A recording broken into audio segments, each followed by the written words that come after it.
Assalamualaikum warahmatullahi wabarakatuh. Alhamdulillah, wassalatu wassalamu ala rasulillah wa ala alihi wa ashabihi wa man wala amma ba'du. Pemirsa channel Ruqyah Baitul Quran yang dirahmati Allah Subhanahu wa taala, syukur alhamdulillah kembali kita dipertemukan di channel YouTube Ruqyah Baitul Quran ini. Mudah-mudahan segala urusan kita Allah mudahkan dan Allah berikan keridhaan dan pahala. Amin Allahumma amin. Ya, kali ini kami sedang berada di Mushola Asy-Syifa di Wisma Ataraxis, yaitu Panti Rehabilitasi Jiwa dan Narkoba yang alamatnya adalah di Desa Fajar Baru, Kecamatan Jati Agung, Lampung Selatan. Dan kali ini saya bersama dengan Bapak Haji Andi Susanto, Magister Keperawatan. Kita sapa dulu. Ya. Assalamualaikum. Waalaikumsalam warahmatullahi wabarakatuh. Gimana kabar ini, Pak Andi? Alhamdulillah sehat. Ya, jadi kadang saya kesini Pak Andi ini sedang dinas di RSJ ya. Nah, jadi beliau ini dinas tetapnya di RSJ ya, Rumah Sakit Jiwa Provinsi Lampung. Ya. Yang alamatnya di mana? Di Jalan Raya Gedong Tatan kilometer 13 Kurungan Nyawa ya. Iya, Kurungan Nyawa. Pesawaran. Maksudnya Pesawaran. Iya. Oke. Dan selain beliau di RSJ, beliau juga sebagai dosen di UAP ya, Universitas Aisyah Pringsewu. Iya. Dan di Panti Rehabilitasi Jiwa ini dan Narkoba ini beliau menjabat sebagai manajer program ya. Dan saya pribadi alhamdulillah diminta oleh beliau untuk membantu dalam segi spiritual, yaitu ruqyah syariah. Ya, mudah-mudahan apa yang kita ikhtiarkan ini mendapatkan ridho dari Allah. Kemudian bagi pasien-pasien kita segera pulih seperti sedia kala.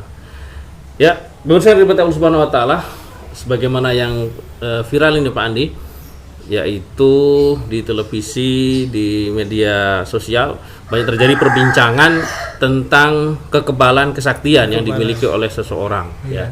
Dan bermunculan banyak dukun-dukun ya yang mengklaim memiliki ilmu gaib, memiliki kesaktian, memiliki ya kehebatan lah. Nah, maka insya Allah akan kita urai sedikit demi sedikit untuk mencerahkan. Tentunya kita tidak ada tendensi untuk membenci sebuah komunitas, bukan, tapi kita ingin mencerdaskan agar kita ini terbuka ya. Karena kita bersifat dialog, jadi nanti beliau akan menjelaskan dari segi medisnya dan saya insya Allah akan menambahkan dari segi dalil syar'i insya Allah. Oke Pak Andi, ini sebagaimana pengalaman kita di sini ya, atau di luar ketika kita praktek, ada orang yang pernah belajar nih ilmu kekebalan, ilmu kesaktian. Nah, kasusnya adalah santri tersebut atau siswa tersebut ternyata tidak kuat untuk menimba ilmu ya dengan bermacam-macam mungkin metode dan sebagainya, sehingga kejiwaannya terganggu. Nah, ini pendapat Pak Andi bagaimana? Ini kan orang bilang apa gak kuat cari ilmu. Nah, akhirnya dia orang bilang stres gitu ya, tidak kuat ilmu. Nah, ini pendapat Pak Andi dalam segi medis gimana nih? Silakan. Terima kasih. Jadi kalau pengalaman itu kan, jadi kita pernah beberapa dapat pasien itu kan, yang kan kalau di jiwa itu kan sebenarnya untuk melihat seseorang ini kenapa sih muncul gangguan jiwa itu kan kita juga bisa melihat dari beberapa namanya faktor predisposisi apa dan stresor presipitasi ya. Predisposisi ini seperti tumbuh kembang dia, terus pernah nggak dia kecelakaan, terus gimana riwayat sekolahnya gitu kan ya. Kemudian riwayat keluarganya, kemudian termasuk pernah nggak pakai narkoba gitu kan. Untuk melihat pendukungnya itu apa gitu kan. Kalau stresor presipitasi itu biasanya faktor-faktor pencetus dalam waktu singkat sebelum dia muncul gejala itu. Itu menjadi penting sekali. Kenapa? Karena tidak ada satu faktor pun yang bisa yang ini gangguan jiwanya karena ini gitu.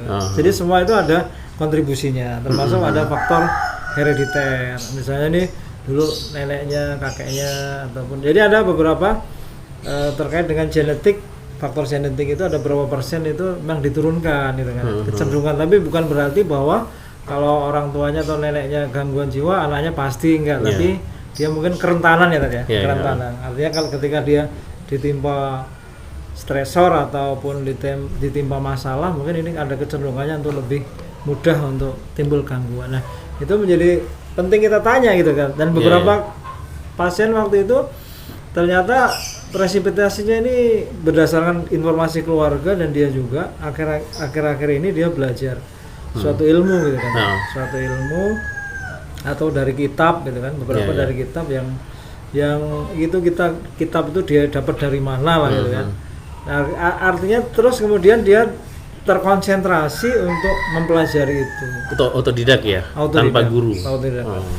Itu ada juga yang berikutnya, ada juga yang dia beberapa perguruan. Saya amati juga itu tenaga dalam, lebih ke arah tenaga dalam. Jadi ternyata ada ritual-ritualnya di suatu perguruan itu, dia harus puasa. Kemudian ada juga seperti apa ya, sajen ya tadi ya, sajen. Pokoknya tapi ada puasanya itu yang kalau di Islam mungkin tidak ada dicontohkan Rasul. Jadi puasanya itu tidak dicontohkan oleh Rasul. Dan itu akhirnya ya timbul gangguan.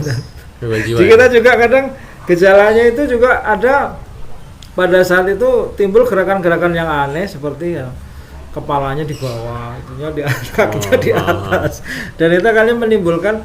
Nah, akhirnya kondisi-kondisi seperti itu yang pasti menyebabkan keluarga itu pertama kali membawa pasti ke paranormal kan, karena ini perilakunya aneh kan, kesurupan ini kan, pasti larinya pasti ke paranormal. Akhirnya fenomenanya sering akhirnya dia dibawa ke paranormal yang satu, ataupun katanya ustadz yang satu ke ustadz yang lainnya, tanpa melihat bahwa ini juga ada masalah medis juga gitu.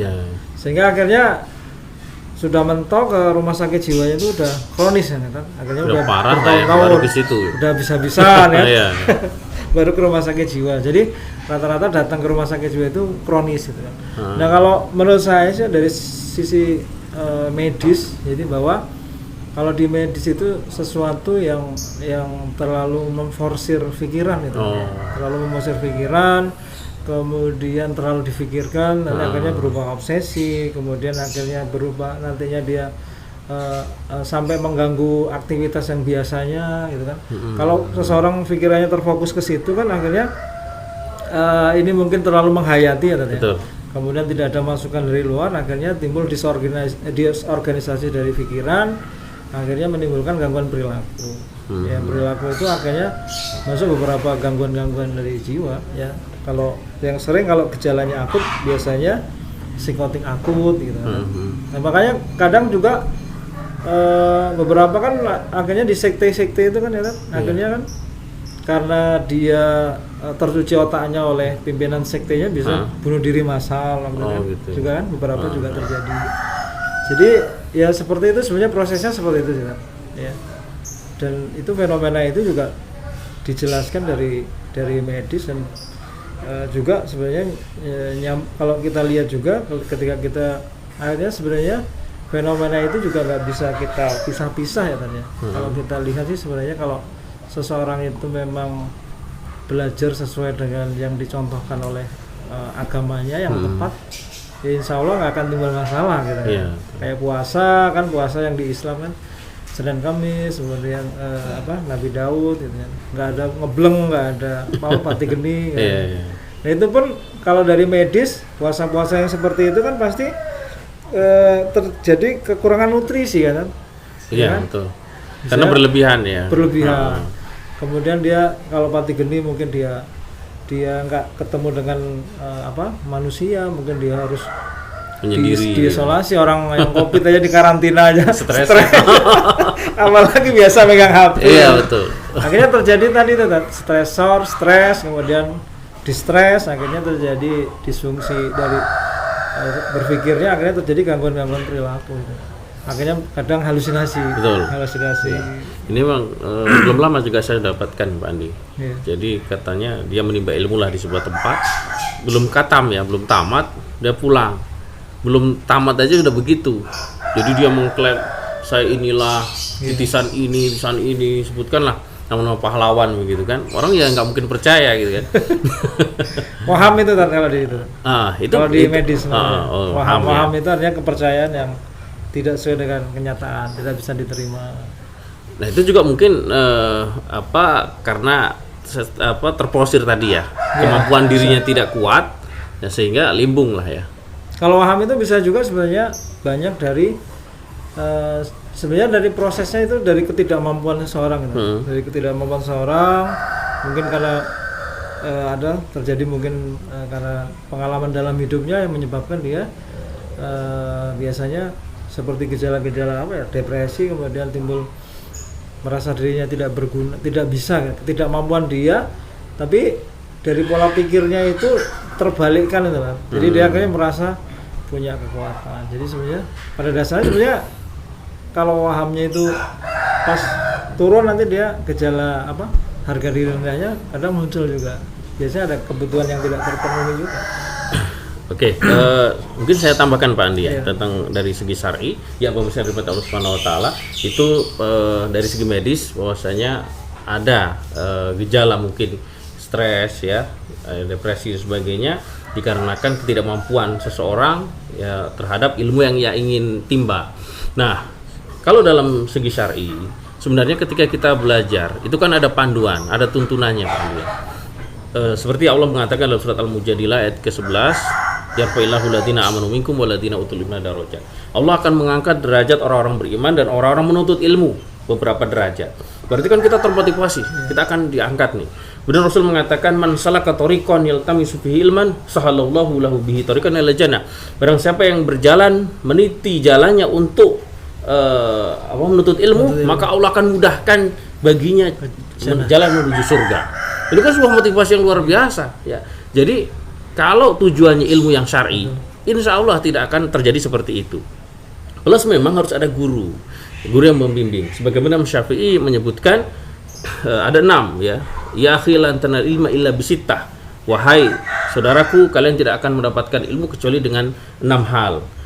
Yang pertama adalah zakaun, wa hirsun, wa istihadun, wa bulghatun, wa subatul usat, wa tuluz zaman. Ada 6 hal. Nah, kadang orang itu tidak sabarnya di situ mungkin Pak Haji ya.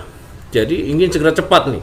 Kalau silat maunya dari langsung mendekat. Sabu apa langsung mendekat. Diisi ya. Nah, itu sehingga menyebabkan dia pusing. Mungkin ada juga dia mungkin secara IQ kurang Pak Haji. Ya, atau di bawah standar teman-temannya lah. Sehingga teman-temannya sudah naik. Nah, dia belum. Nah, ini yang menyebabkan mungkin dia ya merasa terpojokkan, merasa tidak selevel, akhirnya malah terjadi penyakit. Nah, ini mungkin juga situasi ya, kondisi tempat dia belajar yang perlu dibenahi kalau seperti itu. Dan peranan guru tentunya ya bisa memotivasi. Karena kan semua anak itu cerdas kan tidak harus dari nilai kan. Dia mungkin punya keahlian olahraga, keahlian macam-macam. Saya beberapa belum lama ini dapat klien anak-anak masih di usia SMA 17 lah, pokoknya masih anak-anak. Jadi dia kebanyakan nonton YouTube tentang Dajjal. Akhirnya timbul ketakutan, terus dia pengen ke negeri Syam biar karena takut Dajjal. Jadi disorganisasi pikiran ya tadi. Karena mungkin dia terlalu fokus itu mendalami dari menontonnya sampai benar-benar dia pikirkan gitu kan, dan nggak pernah nanya. Akhirnya muncul gejala-gejalanya dia itu pengen diantar ke negeri Syam, nanti kan di situ nanti ke tanah haram karena di situ nanti Dajjal tidak bisa masuk karena ketakutannya itu. Jadi banyak juga dari tontonan-tontonan yang dia benar-benar belajar sendiri dari apa yang dia saksikan itu, dan mungkin membuat dia pusing kan, pusing kan, gak ada jalan keluarnya, dia mempersepsikan sendiri kan, akhirnya tuh jadi gangguan dari proses berpikir dia. Akhirnya muncul gejalanya juga itu kan, gangguan perilakunya, gangguan jiwa.